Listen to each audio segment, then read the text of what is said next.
Okay, so today I am going to show you how to get a wide range of browns. I am going to make a skin tone color. Actually, I'm trying to get my color a little bit darker, maybe somewhere in between here and here. And then I use in between here and here, 1, 2, 3, to get my highlights. And so I'm gonna show you how to make a wide range of colors.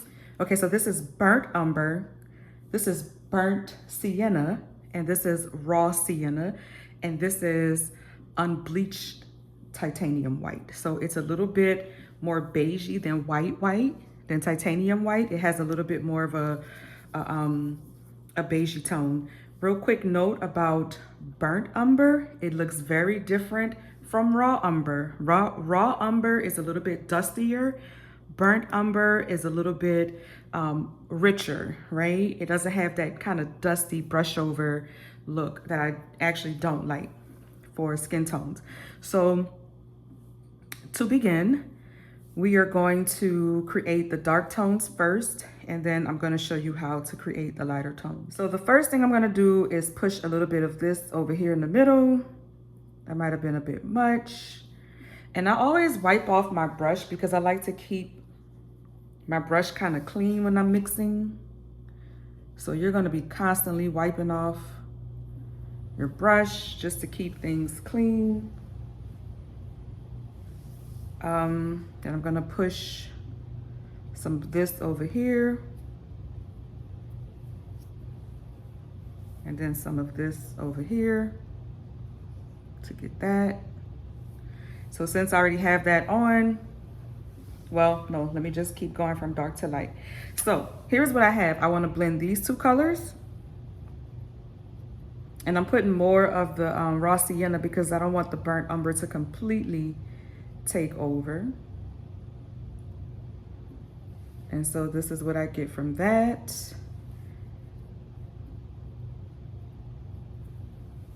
And just to show you, these are just the pure colors. So that's just pure burnt umber.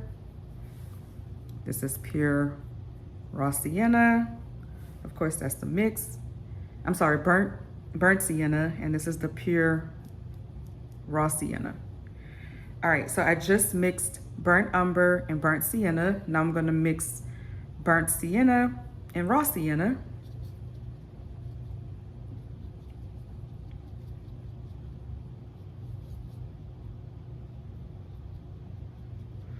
So I feel like it needs a little bit more of burnt sienna to give it a little bit more shade. All right, yeah, that's better. All right, and so then this is what I get. Let's put a little bit more. All right, cool. All right, and then that's the pure raw sienna, pure burnt sienna, the burnt sienna, raw sienna mix, and then the pure burnt umber. Now, we have all of our darker tones. Now I'm gonna create the lighter tones, and then you get a wider range when we do this. So that's the pure at the top, all right? Pull some of that down. Pull some of this down. And I'm really kind of wiping my brush off on the palette. Pull a little bit of this down, and then pull a little bit of this down, because I still want to keep the pure color right in the middle. Now here's what I'm going to do.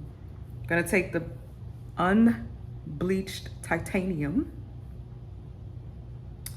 and I'm just going to give every bit of it a dab, a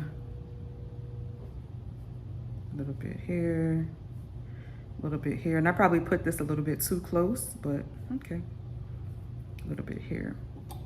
And I'm gonna come down with the color.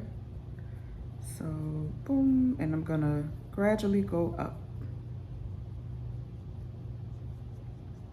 So now you have a wide range of the pure burnt umber, I'm gonna do the same thing here. I should have started down here. So I'm just gonna have to do a very quick transition from light to dark. All right, there we go. Very quick transition. And actually, I'm just gonna bring some of it, put some more, put some more down a little bit. Same thing here till you get to this, almost the same color. All right, same thing here. Put a tad bit there. Nice. And then work my way up.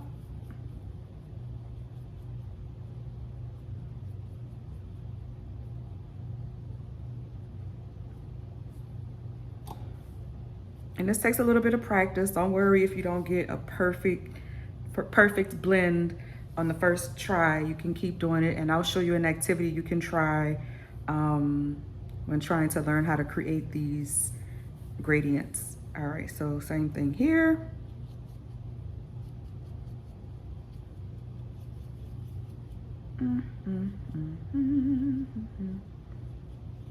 All right, and since I have a little bit here, I'm gonna bring this gradient down a little bit more. All right.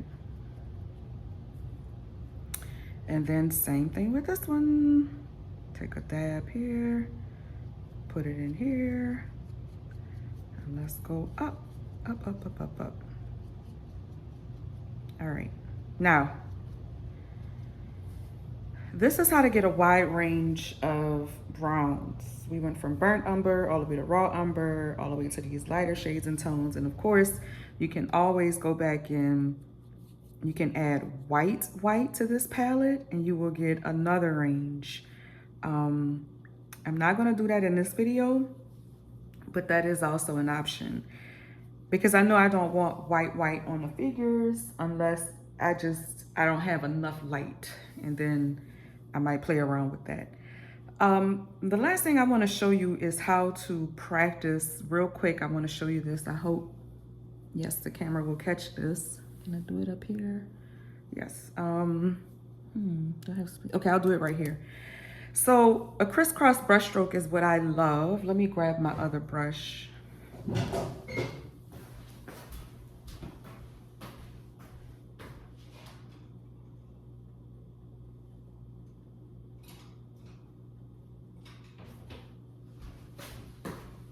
Okay, so this is a flat brush, and what you can do is, I like a crisscross brush stroke to blend. I'm gonna use a darker color so that you can see what I'm really doing, and you can do this to practice. So I'm gonna take some dark, and I'll get my color a little bit, well, I hate getting my colors dirty. Gonna take some white, take a little bit more of the dark. All right, so you can go either way, up or down. I'm gonna go up. Well, I'm gonna come down because it's more comfortable here. So I already put a little bit of white in there. And so what I'm trying to do is make it lighter and lighter. I'm using the crisscross brush stroke to blend. Add a little bit more white, crisscross brush stroke to blend. Let me get in there, crisscross brush stroke. Got too much white on my brush, but that's okay. Crisscross brush stroke. Okay, now I'm coming down, a little bit more white, crisscross brush stroke. Coming down a little bit more, crisscross brush stroke. And you can practice this again and again and again. So if I wanted to add more brown, there we go, crisscross brush stroke. And I'm lightly going over it. Light as a feather is what I'm thinking in my head, light as a feather. All right, and so that's just a great way to practice making these gradients. And as always, I hate wasting paint. So, you know, a little bit of color theory. Let's see what we get when I need a bigger brush. Let me go and get a bigger brush. Hold on.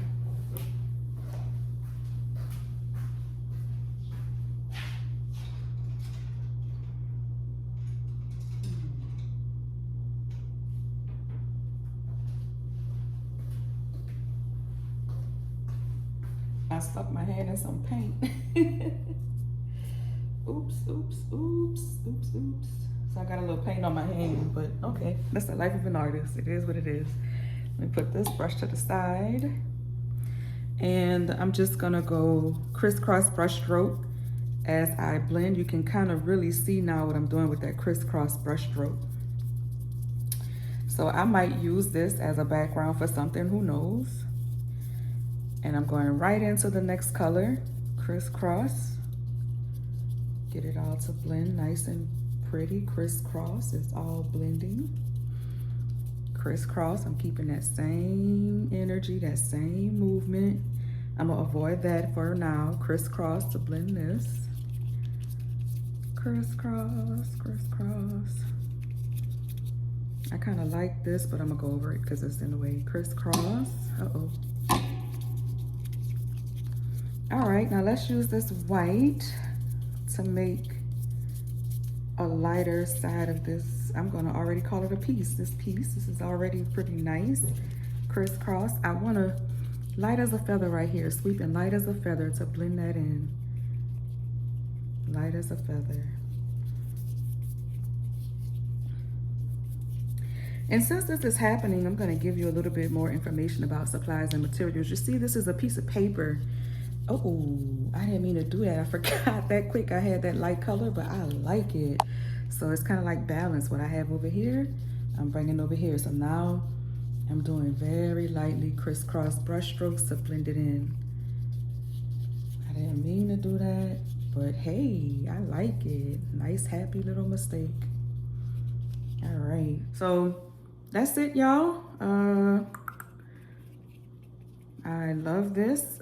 You know, here is like, I call this the first layer, right? If you're doing an abstract piece, this is your first layer, or whatever kind of painting you're doing. This is your first layer. Let it dry before you try to do anything else on top of it, or it will get muddy and messy.